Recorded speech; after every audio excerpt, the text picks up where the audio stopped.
So today I'm going to share my experience and during COVID-19. So the one thing that I feel very proud of is that I have never stopped working in 2020. This is a sad year. This is a crazy year. And we've had many uncertainties in March and in April. I'm so thrilled to see that everyone is well. I hope you and your family are well. And looks like we are seeing the other side of the tunnel. We are getting through this, but we've learned a lot. We have, during this COVID-19 crisis, as an attorney, as a real estate professional, today I'm going to share my experience, some crazy stories as well, and also what we look forward to as a attorney and a real estate attorney, especially some of my advices to young professionals. So I can share, let me share my screen with you. Can everyone see this? This is the, can you see my PowerPoint? Okay, I'll take that as a yes. So, all right, somebody. All right, awesome. So what happened during COVID-19 and what have we have learned as a attorney during COVID-19? So I believe a lot of the attorneys, they worked from home or they stopped working during COVID-19, especially in New York after Governor Cuomo issued a statewide unpause order. But we as we as real estate attorneys, we don't go to court. Well, I hope I never go to court as a real estate attorney. But during these difficult times, now I look back, we conducted regular transactions because when people have contract, when people have closings to schedule, we have the obligation to represent our client. We have the obligation to protect our client. So from March to, I believe, to June, those are the 3 months that we were hit the hardest. We had offices closing down, banks closing down. I couldn't get banks. I couldn't go to office to meet with clients. Nobody wants to take the subway. Nobody wanted to even go to the office to close. So we did the something that you might heard of, the parking lot closing, the escrow closing. We did all of that. Now we look back, it was definitely a difficult time. When I lost someone, I lost some of my co-workers or some of the attorneys that I work who are on the other side of the deal. I wish your family well. I wish them rest in peace. So sometimes when I email back and forth with a seller's attorney to schedule closing, the attorney would told me at the very end that he couldn't personally appear at closing because he was tested positive. So he had been working from home, but he never ever created any problem for us. We had no delays. So he showed me tremendous professional courtesies that I really appreciate, and I learned a lot from them. And we had other cases that I tried to contact an attorney for a month. I emailed, I called, I even I didn't write a letter, but I almost wrote a letter, but I no response. But after a month, his son, who is also an attorney, called me and said that his father passed away because of COVID. That was why we had the delays. So it was a horrible experience, horrible time. But thankfully, we are all getting through this. I wish everyone and your family well. I hope we never, ever experience this again. This is serious, but in the meantime, I want you to protect yourself. I want you to take care of your family mentally and physically, but we are also here to protect our client. So this is my business card. You can email me, you can call me anytime. If you have any questions, I will be more than happy to help a coworker, a colleague like Stu said, and I would be more than happy to help a young attorney. So what happened during COVID-19? We all know that the first step to a real estate transaction is a contract.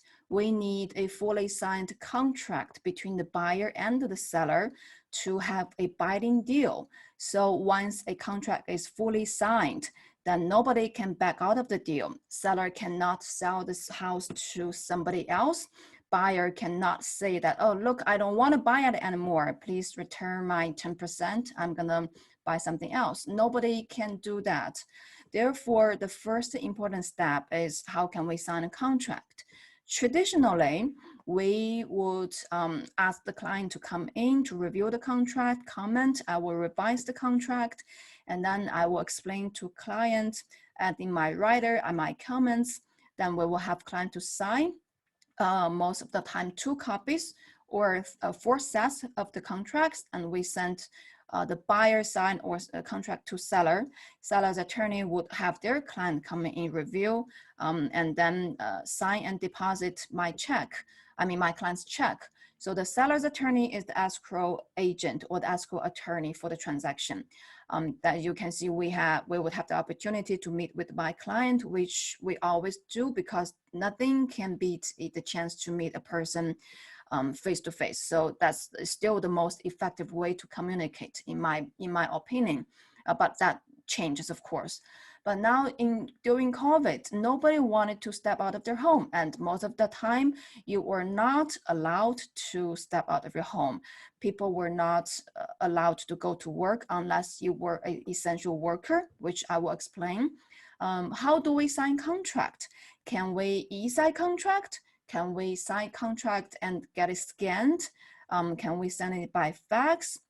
So the contract can be electronically signed, but there's a difference between e-sign and electronically signed contract. The e-sign you might be familiar with is called the DocuSign, which is a software or an app that your client can click or use their fingers or their mouse to sign on in front of a computer or their phone.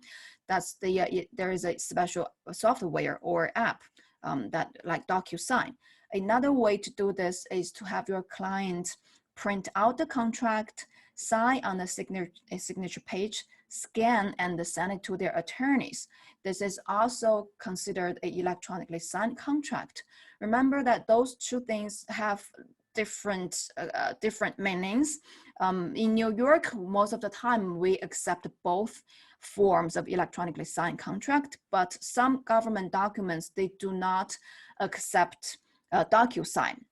Be especially aware is, for example, IRS, who takes care of your tax filings, who issues your tax refund, they do not accept DocuSign documents. You have to have your client print it out, sign, date, and scan back to you. Immigration agency like USCIS that Stuart has introduced to us, they never accepted electronic signature until during COVID. They have a special manual or policy that they told the public that they would accept electronic signature, but they are there is a chance that they would reject a DocuSign signature. So ask your client to print out the signature page, sign, date, and send back to you, scan back to you. Those are the safer way to sign a contract.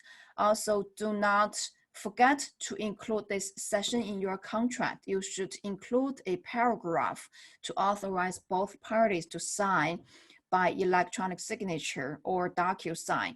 Therefore, we don't have an issue later on if some, like one party wanted to contest the validity of the contract. They might say, look, my client didn't sign this. Somebody used DocuSign, which was unauthorized by my client. We don't want that to happen.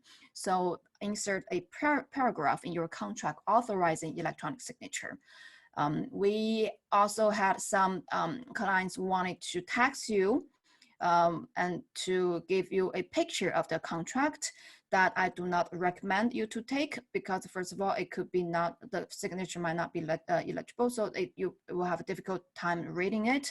And once you scan and send to the other party, they print it out and scan, the page will be very illegible, so you can't read it. The other reason is I would prefer someone to send legal documents via email rather than text message. As attorneys, we normally do not share our cell phone with clients, but during COVID, when I was not in office, I had to call clients sometimes. Therefore, I did share my cell phones with my clients. I don't mind answer their calls, but I would tell them that if they have a legal document that they wanted to send it to me about email, not by text message. So not to create a trouble if later on we have someone that said this is unauthorized or this cannot be evidence at court. So those are the things that you wanted to think about before you communicate with client. When we buy condos and co-ops, there is a part before the contract execution that's called due diligence. In other words, we need to review the condo or the co-op building documents, the offering plan, the financial, the bylaws, the shareholder meeting minutes, the board meeting minutes, and need to contact the co-op board for to verify the monthly maintenance, whether they have a garage, closing cost. So those are part of the due diligence for a condo and a co-op transaction. Then how do we do that during COVID-19? The only way we can do is to email. Sometimes the board, they don't have anyone that's on call, and most people, they're not going to work at that time, and then that's why we experience delays. But I do recommend that even though your client was in the hurry to purchase something that he said he would waive due diligence, I do not recommend that, because if you miss anything during due diligence, then the client might come back to you and say, look, you didn't do your job. You didn't tell me that the monthly maintenance did not cover, did not include gas or electricity. Then now I have to pay more. So I don't recommend waive the due diligence, but you can, if you really wanted to sign a contract, you can have your client sign a waiver, but that's not something that I recommend as a practice. So we can still sign contract, okay? Can we still close? Yes, we've been closing nonstop. Of course, we had less closings during COVID in March, April, and May, but we did take care of the remaining closings or the remaining contract during that time. So we all remember that in March, I believe that was a Friday, I was at a closing as bank attorney. We all heard in the news that the Governor Cuomo issued a New York statewide on-pause order, meaning that unless you are an essential worker, you cannot go to work. You were not supposed to. You should stay at home to stop spreading the virus. Then we canceled all our upcoming closings, and I notified the bank. I wired back the money. So we weren't sure what to do. Fortunately, after I think in that coming Monday, we were notified that because we represent banks as a part of the bank transaction, we would still be able to conduct closings. So we conducted closings as a bank attorney, and then I believe on April 9th, the essential business, according to Governor Cuomo, was extended to real estate transactions, which was not a surprise, because if you think about who are the most influential people in New York City, you know who they are, right? The sponsors, the developers. So they don't want their projects to be on hold, to be on pause, and they want people to close. I've seen sponsors, attorneys that they take a tough and a firm position that asking my clients to close. And I believe there's political influence in this, but as a professional, I actually appreciate this exception, so that we do not experience delays in some of the transactions that my client has a contractual obligation to perform. So what can we do and what cannot do as a professional in real estate services? So looks like contractors cannot perform construction unless it's an emergency, like a medical building or a doctor's office related to COVID. But the banks can still conduct closings. The title closers can do closings. The notaries can still do closings. And the appraisers, they can do virtual appraisal. The real estate agent, they cannot show house. So the broker's office, they have to stay they have to stay closed to the public. So those are cannot do for a real estate professional. As a real estate attorney, we were still able to go to closing, provided that we have to follow the CDC rules and Governor Cuomo's order very rigidly. So we had to stay 6 feet apart from each other during any transaction. That's why when you at a closing, like traditional closing, you would see people sitting in front of a conference room in front of a giant table. We have the buyer, the seller, the buyer's attorney, seller's attorney, the title closer, the bank attorney, and buyer's agent, seller's agent. So a lot of people, and sometimes the relatives, the cousins, who has the keys, who wants to see this, or the kids. But that we did not see, and that should not happen during COVID-19. So if we were to close during COVID-19 in April, for example, only the people who were signing the documents or their attorney were allowed in the conference room or in the office of the closing location. And we would sit in separate rooms, or with a glass screen to stop people seeing each other or getting in touch with each other. So that's for a traditional closing. And we also did some other non-traditional forms of closings that I will discuss. So whether we can still close at that time dependent on several of the issues. Number one, whether we can have the title report and whether we can record the deed, the mortgage, the transfer documents. Remember that when you represent the buyer is giving their probably their lifetime savings and their loan liabilities to the seller in order to get the keys and 2 pieces of paper. That's the deed. The deed would have to be recorded with the county in order to show it to the public that this transaction is completed. This buyer is the new owner of the house, so everybody knows.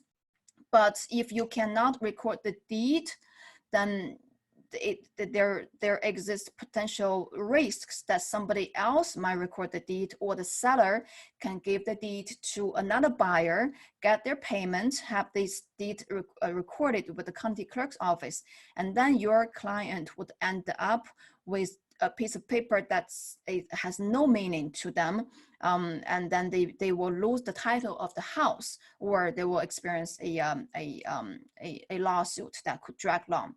Remember, during the Governor Cuomo's on-pause order, county clerk's office, the recording offices were closed. They were closed, meaning that you could not record the deed. Even if you wanted to, we were not, with the title closers, the title company, or the attorneys, we were not able to close the deed if the county clerks is closed. So fortunately, in the 5 boroughs of New York, we can do e-recording. So you can file electronically to record the documents. And I believe in Long Island, I think that Nassau County, you could still do e-recording, but Suffolk County, they were open like 4 hours per day. So there was a very limited time of window that you can get your documents recorded.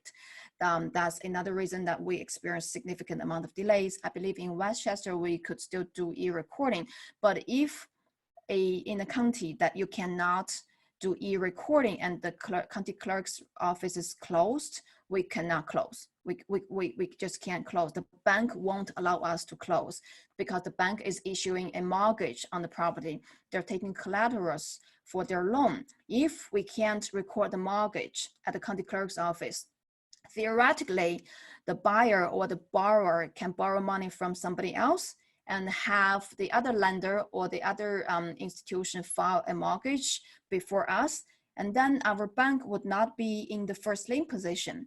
Therefore, when we represent banks, we represent some of the nation's largest banks. At that time, some of them were out of state lenders. They were not familiar with New York law. The first question they ask is whether we can record the mortgage. If we cannot record the mortgage, they don't close. They will not issue or funding the loan.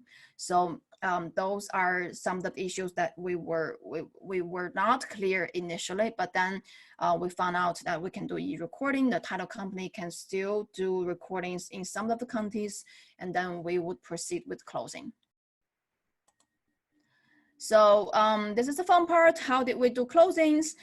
We had traditional like sit-in closings or the in-person closings. Like I said, we would sit in different rooms, fully protected. You would be surprised to just see your clients, because sometimes I don't even recognize them. And sometimes when we close in other attorney's office, they treat everybody like they have the virus.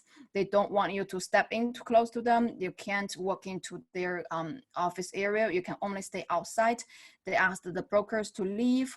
They ask the relatives to leave. I think that sounds not too polite, but they definitely did the right thing to protect themselves and to protect the others. We all did our job as a citizen to stop the spreading, even though we had to work, because sometimes you have to close. It's time sensitive. Otherwise, your client would lose their contract down payment or the deposit. We also did remote closings or escrow closings. Sometimes the seller's attorney, they don't want it to appear at closing, then they would send me all the documents, the deed, the transfer documents, even the keys to me or to title closer or to the bank attorney for them to escrow. And then we would wire the funds to the seller's attorney escrow account or the designated account.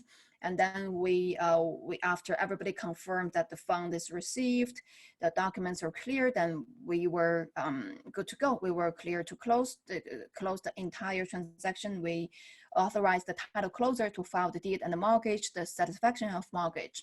So those are some of the other closings that we did. Virtual closings, this is not something that I recommend. I've never done a virtual closing. I always see my client. I'm always there with them. But some attorneys, they would not appear at the closing. They would do a FaceTime call with their clients, guide them through the documents. That was fine with me as well. So we had a closing that we represent the bank. Neither seller or buyer's attorney was there, but their clients were. So that was an odd moment for us because we were not supposed to explain the legal documents to the other party. We were only representing the bank. But sometimes they can't see a document, they can't read. Then the signal was bad, and we end up doing a lot of back and forth logistic works for the two parties, for the attorneys. So I don't mind doing any of those. I always try to help people, but we don't want it to be taken advantage of. Some people try to use the COVID-19 as an excuse to anything and everything. You will be surprised.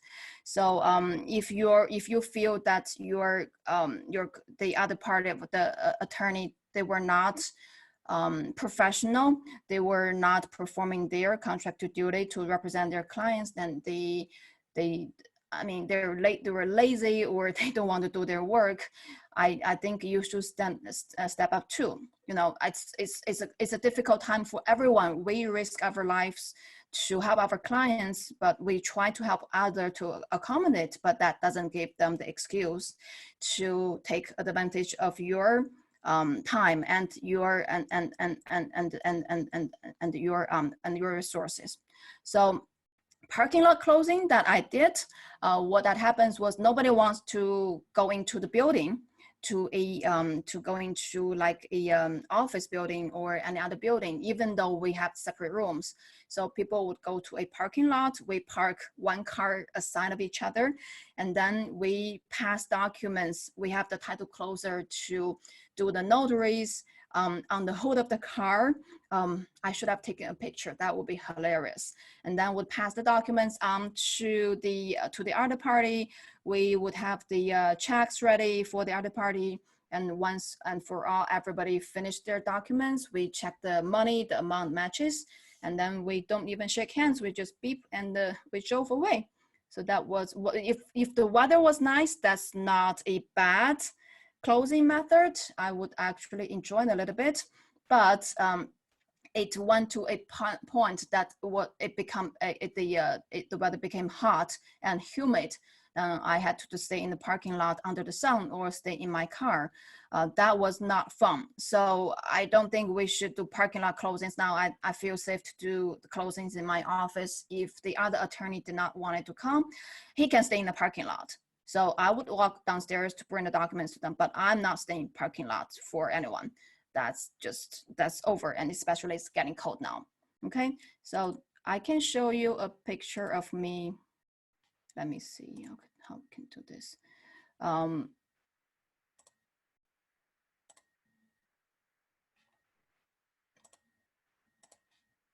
So this was what I looked like when I did the closings. We had the rain jacket, we had the gloves, the masks, of course, and sometimes we would have goggles.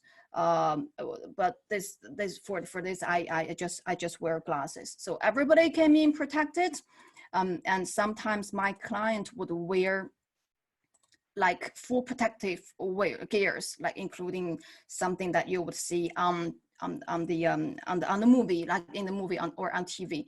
But I'm surprised how they got those gears. But it was a scary time, but also we tried to make a little bit fun out of it. The important part is you stay healthy, you stay safe, and you help your clients. So closing delays, we experienced significant closing delays in most other cases. The reasons are title search delays. We cannot close without a complete search.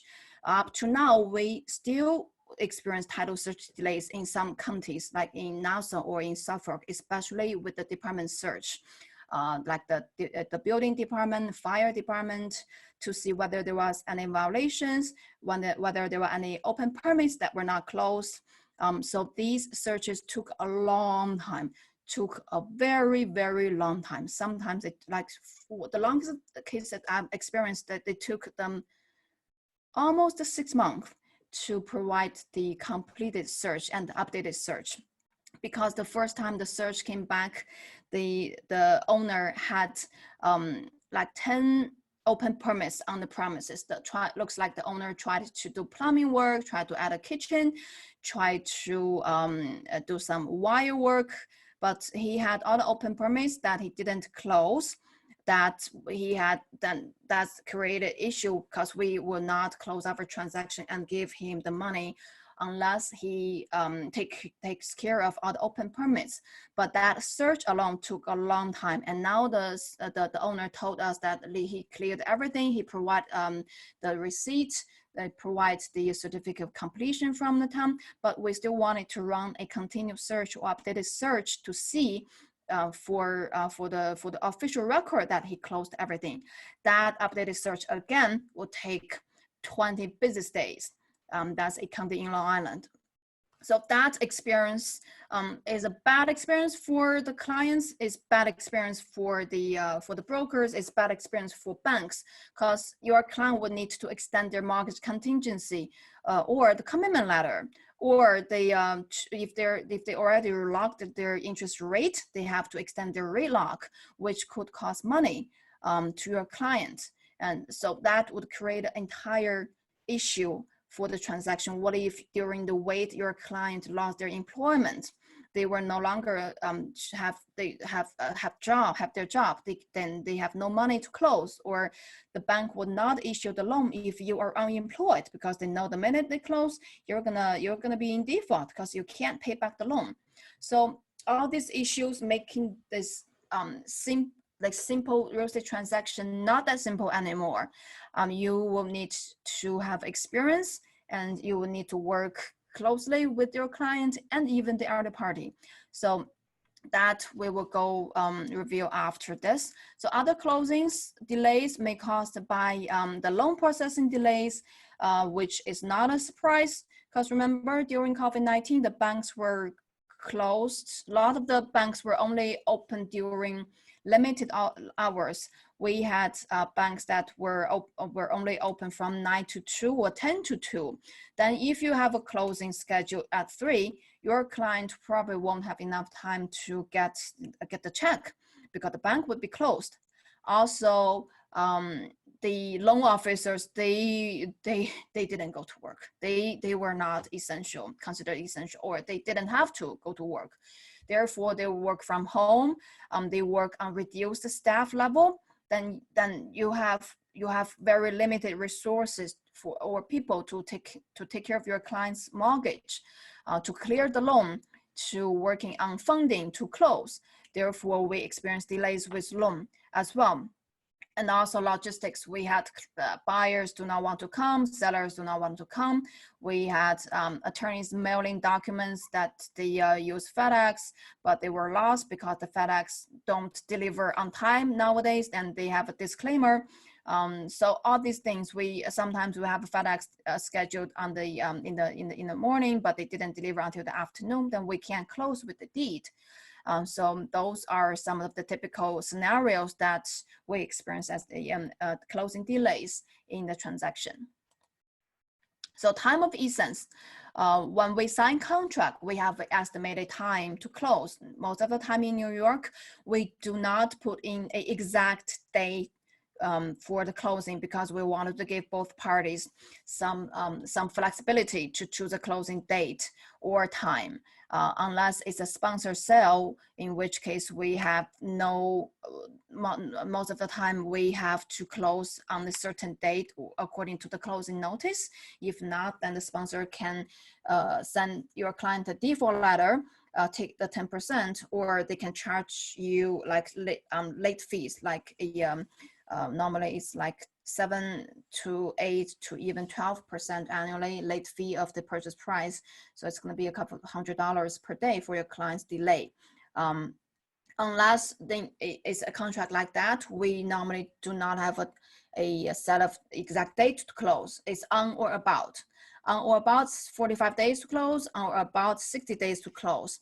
Then we have reasonable time to adjourn or to cure the defect. So those are the, before the COVID, those are the typical scenarios. If some party delays the closing unreasonably or for too long, we're going to send a time of essence letter to their attorney, ask them to close within certain time, most of the time like 2 weeks or 3 weeks or 30 days.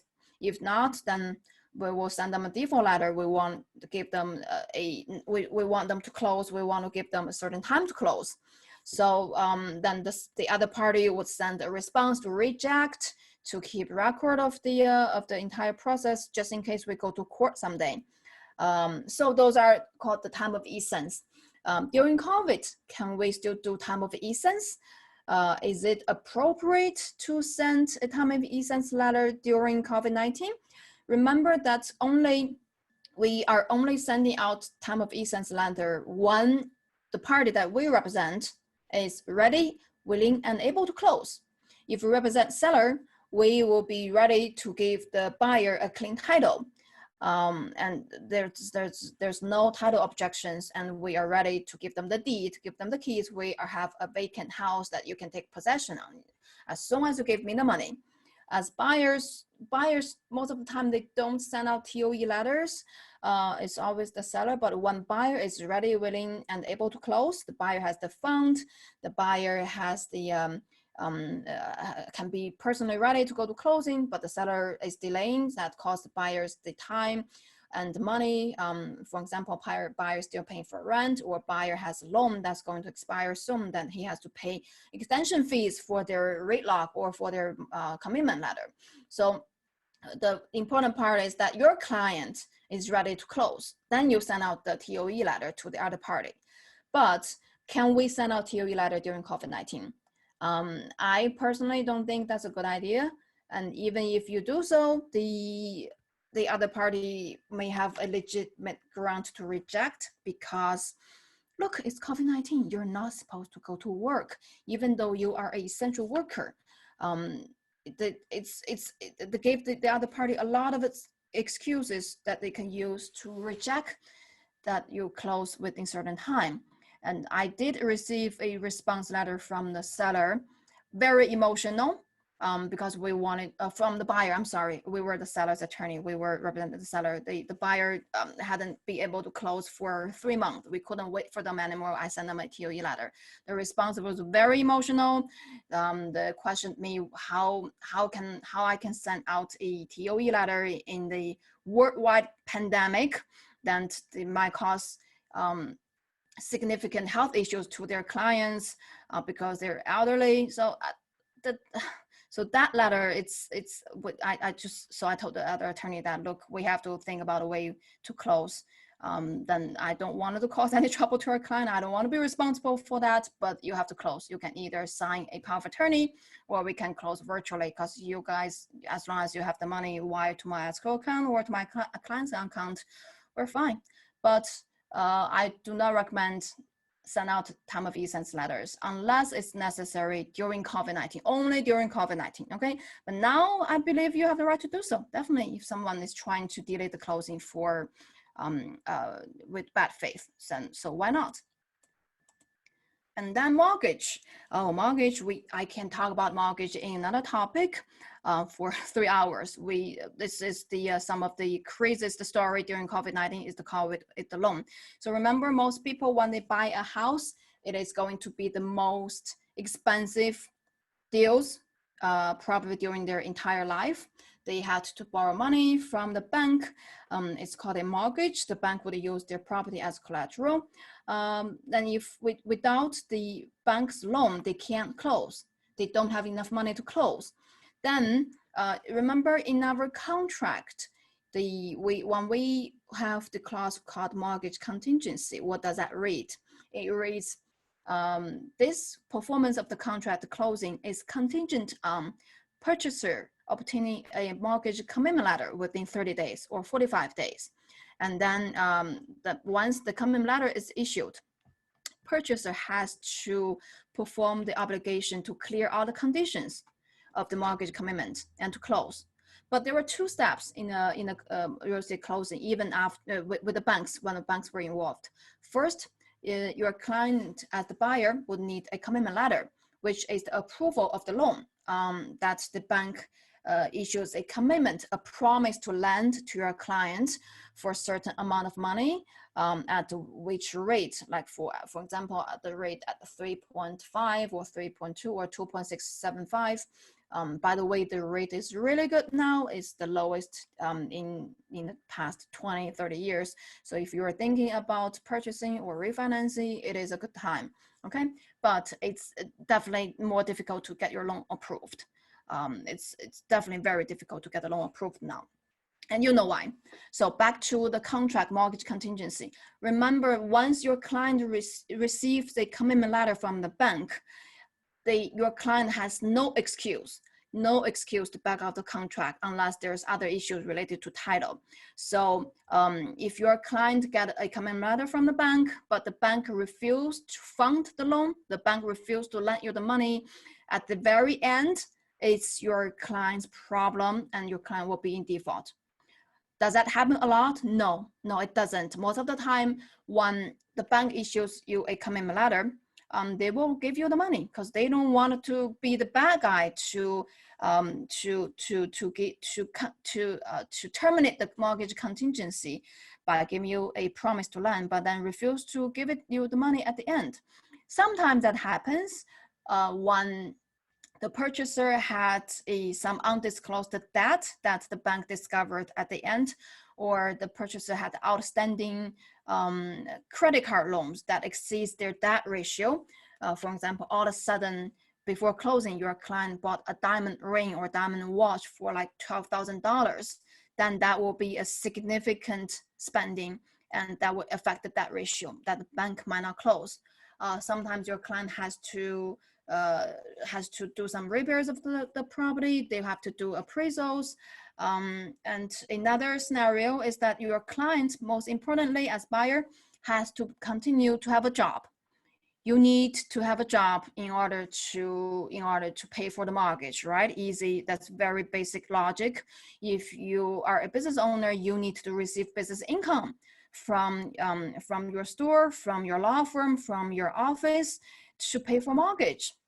So most of the time, we never see an issue, or we rarely see an issue after the mortgage commitment letter. But during COVID, remember Governor Cuomo's order? If you were not an essential worker, you were not supposed to go to work. Some industry you can work from home, like the IT industry, the government, the legal industry. Some of us, we can work from home. The financing industry, you can work from home. But some industry, you just cannot go to work and you cannot work from home, which means you would have no income. No, you have no employment income, and the bank will not be able to verify your employment, VOE, before closing. The banks always do VOE 1 day before closing or 2 days before closing. They would call your employer. They would ask whether this person still work here, whether the salary is stated as in their loan application. If not, the bank will not give you the money. They will not do that. Like I said, the minute you close, you have the house, then you have no you don't have the ability to pay back the loan, and the bank would have to start a foreclosure proceeding against you, which would take 3-5 years to end. So employment is essential in the loan application, and that happens during COVID-19. Is that we have client got a commitment letter, like for example, we had contract in February, a client applied for mortgage and they were approved. But when we were going to close in end of March, my client, for example, was working in the beauty industry. She just couldn't go to work, and she couldn't work from home. Her boss was not at work. Therefore, the bank could not verify the employment, and they withhold the loan. They withhold the loan. So that happened, and my client at that time could not get off the contract because she already got the commitment letter. She satisfied the contingency. There's no contingency anymore for the buyer to get out the contract. So mortgage during COVID-19 was very tricky. We also had some lenders, for example, out-of-state lenders, they considered the entire lending program in New York is high risk. They just withdraw the entire program. They terminate the program, but they already issued a commitment letter to the borrower, to the buyer. That is the worst scenario. So that's, my client would have the obligation to close, but they have no money from the bank, or they just had no money. Then we would have to go to another bank, go to another lending institution, or what we would have to argue with the seller, see whether we can cancel the contract. It was a disaster. It was a messy situation, and thankfully we most of the case we got over it. We help client get other mortgage, we negotiate with the seller to settle and to terminate the contract. So yeah, like I said, will purchaser be in default if lender refused to fund the loan after they issued a commitment letter? Yes. Per contract, purchaser would be in default, even though it's not your problem, even though purchaser did nothing wrong, even though it's something that's out of their control, it's force majeure that I will discuss later. Yes, we could be in default. So that's why when we had new contract during COVID-19, we always add a COVID-19 addendum or a COVID-19 rider. In addition to mortgage contingency, we would add funding contingency, meaning even though a lender issues a commitment letter, if for reasons related to COVID-19, including purchaser's loss of employment income, or purchase inability to go to work, or purchaser's hospitalization, then we still have the option to cancel the contract and get the 10% deposit back. Okay, so that's another way. Most attorneys would honor that addendum, that contingency, because they represent buyers as well. They have to protect their clients when that time comes as well. So we had that. And I try to include that funding contingency paragraph in my contract in every deal, unless the other party objects, okay? So breach of contract, we've had these situations a lot during COVID-19. We had buyers do not want to buy anymore because they feel that the market is going down, which was not true. We had sellers did not want to sell because they could not find a place to live after they close. Remember, when the seller sells the property, where are they going to live? They're either going to buy a property, another property in New York, or they're going to rent, or they'll move out of state, move to Florida, to Georgia, to Virginia, but they will need to complete their purchase as well.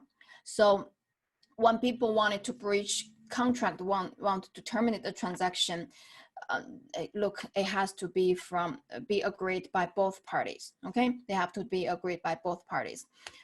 If it's impossible to perform, or if the delay is too significant, then maybe we have to, let it go. For example, if the title search that I mentioned took 6 months, then if my client does not want to wait anymore, we would send out a notice to cancel or a request to cancel, because look, it doesn't make sense for anyone to continue to wait. It doesn't make sense to drag this deal for so long. So those are some of the scenarios or factors for breaching of contract.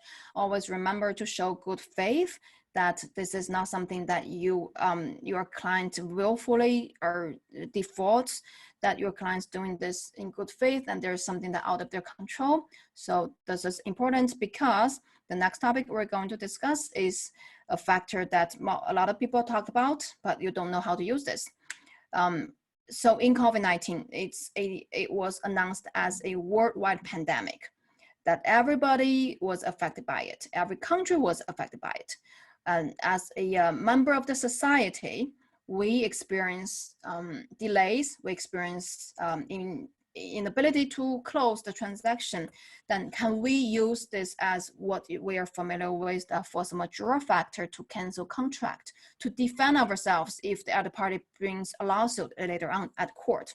Can we do that? Remember, this is not a contractual right. This is not a right by law. So you can't assume that you have this. It's not granted automatically. It is negotiated. You have to negotiate bargain for this protection to put into contract. So you have to remember that if you don't see this in the contract, because most standard contract does not include this, you cannot use this excuse. Okay, even though you go to court, you feel like your client did nothing wrong. It affects everybody, affects the entire society, but this is not a right that you were granted automatically. You have to bargain for it. You have to negotiate for it. So what we have learned is that we put this clause in the contract now. Otherwise, you lose it. Okay. And this is not something that you might be able to use or count on when later on you go to court to contest the contract or try to help your client get back the deposit. It will be decided by the judge. The judge might grant it, the judge might not. So your client might end up losing if this is your argument, okay? Willful breach. This we've seen as well. In the middle of the transaction, we had buyers all of a sudden wanted to ask for a discount of the contractual price, which was not supposed to happen unless both party agrees. Because when we represent seller, we send you a contract, you agreed on, you sign on it, you put on the consideration, you put on the 10% with us. So this is a binding contract. As seller, we have no obligation to give you credit or give you a discount, even though the market is going down according to buyer, which was not true at all, which was not true. So we had some buyers who wanted to cut off the contract price, the purchase price. They asked for 5% discount, which I told the other attorney that, look, that's not possible. We're not going to do that. And your client, by sending the email asking for a 5% reduction in contract price, shows that your client is willfully defaulting. This is a willful default of your client. Your client is not unable to close. They just want a better deal after the contract is signed. So per contract, I can take your 10% and sell this property to somebody else. Therefore, renegotiating price, not a good idea. But sometimes when the seller wanted to close, we might give some closing credit to buyer in consideration of the financial difficulty or the worldwide pandemic. We might give like 5,000 or some portion of the purchase price as closing credit. That is totally voluntary if your client wanted to close ASAP, or your client did not want a lawsuit later on. So sometimes my client would offer as seller to pay for buyer's mortgage tax or their attorney's legal fees as closing credit. Okay, so those are the scenarios of renegotiating price. I think is very low. It's not right. It's not the right thing to do. And as seller's attorney, I would say no. And I would take that email as evidence of willful breach, and I will sue them. The other scenario is when sellers, they refuse to close. That we don't see all the time, but that did happen. We had when we represent the buyer, the seller said, oh, I don't want to close anymore. I don't want to sell it to you because I can't find a house to live. As sellers in a transaction, frankly speaking, sellers have more power. Why? They have the house and they have your money. They have your 10%. So unless you really wanted to sue, you really want this house, you can put lease pendants, you can go to court. Remember, the court were closed during that time. You can't even go to court.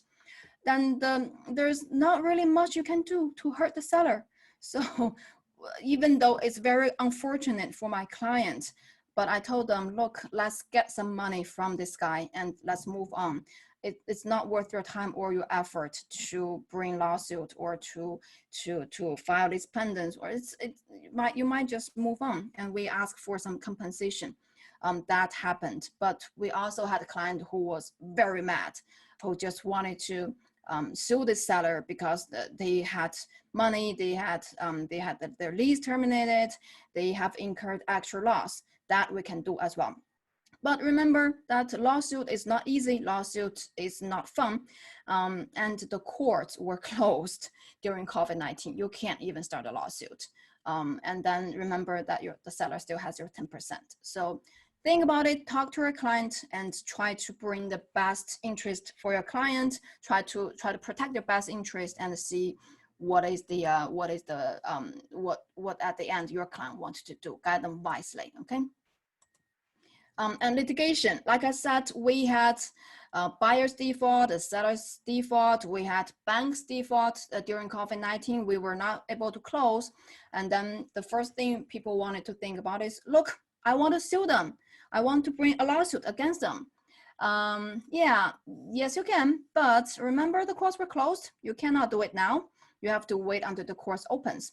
And at what cost? Remember, the person who initiated the lawsuit will be responsible for the cost. What if you lose? Okay, what you were mad now because you were mad, but think about the money you're going to spend to your attorney or as court fees, and the time and the energy that will going to cost you. Does that make sense for you to retaliate? Maybe it's a better opportunity. It's a better idea to to move on, especially during COVID-19. I want the client to have their money back. I want them to move on. I want them to have another house. I want them to stay safe. So anytime a lawsuit starts, what we see the future of the lawsuit: uncertainty. Uncertainty is there's one thing that's certain, is the uncertainty. No litigation attorney can guarantee you an outcome.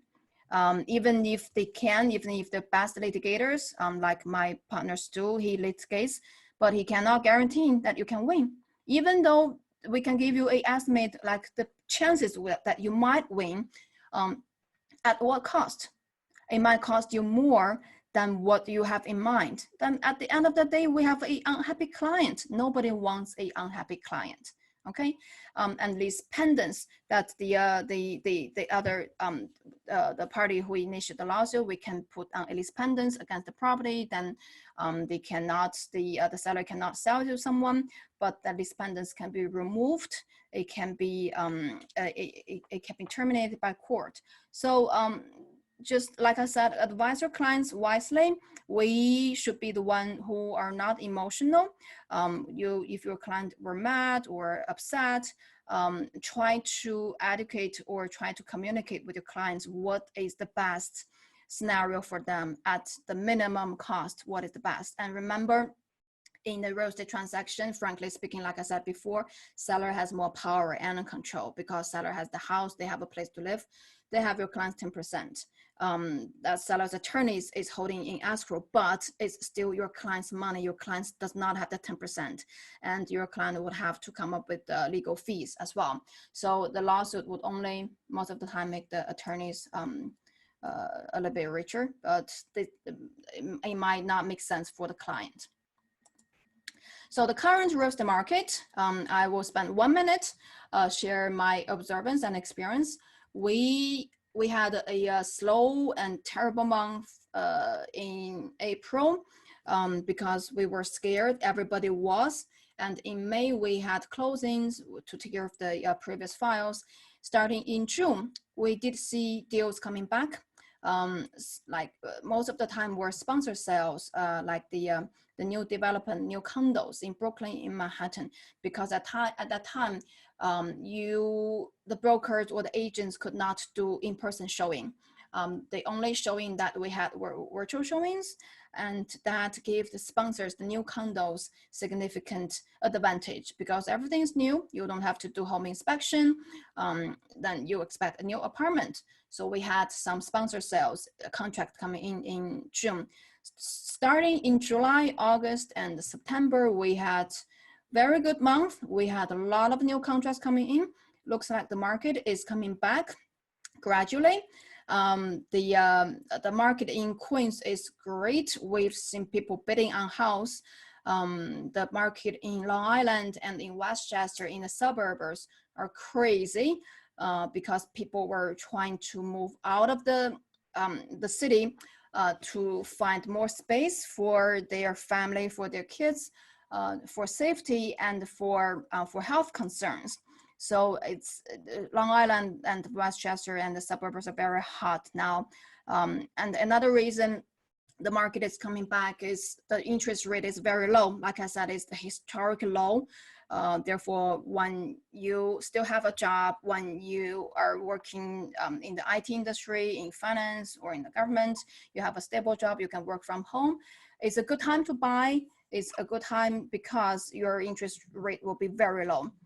The other reason, that I can think of for the hot real estate market is limited inventory. We, compared to last year, we definitely have less inventories. Less sellers are willing to put their house on market for various reasons. So people bidding on house, we see that every day, that people coming in and they wanted to put on the offer on the house. We have to sign contract with no mortgage contingency, or adding $10,000 on the purchase price or the asking price, waive inspection. So those are the deals that we see now. It's very crazy. But as an attorney, even though your client wants something badly now, always do your job, do your due diligence, review all the contracts, and analyze and advise your client of all the consequences. Even though they want the house badly now, the minute they sign a contract, they might have second thoughts. And you don't want it to be liable for not covering some of the basic topics, or for not advising or disclose to your client the risks of a condo. There's financials with the co-op, even though they sell okay when they sign contract. And my last words to you guys as young professionals, I know this has been a sad year. This has been a terrible year. This has been a year that you can't even imagine. The bad year started with losing Kobe Bryant, one of the my favorite NBA stars, and then just everything just went out of control. It was a bad year. Like, I have to say that again. But the good thing is that we survived. I want you to never lose faith in yourself. I want you to spend more time with your family and your friends, to support each other, to take care of your health, and especially your mental health. We were under a lot of stress as attorneys, as a small business owner. Sue and I were under a lot of stress as well, because we have bill to pay. We never stop paying our employees or rent. We try to do our part to fight this virus, to fight this crazy year.